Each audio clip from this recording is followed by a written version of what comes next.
আল্লাহ আল্লাহ রসুলের গুণগান শুনলাম এত সময়, আমাদের কি আনন্দের কোনো কমতি ছিল না? তার মানে বোঝা গেল আনন্দের সাথে অশ্লীলতা বেহায়ার কোনো সম্পর্ক নাই, ঠিক না?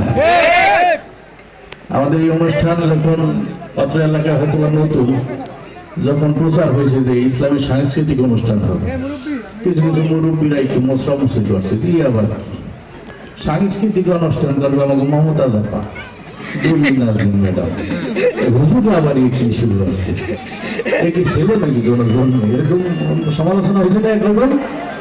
আসলে দেখেন যুগ যুগ ধরে আমাদের বাঙালিদের এবার মনের ধোলাই দিতে আছে, গ্রামে গ্রামে পাড়ায় পাড়ায় মহল্লায় মহল্লায় যাত্রাপালার আয়োজন আর গানের আয়োজন করে ওরা বাঙালিদের বুঝাইছে যে এটাই সাংস্কৃতিক অনুষ্ঠান।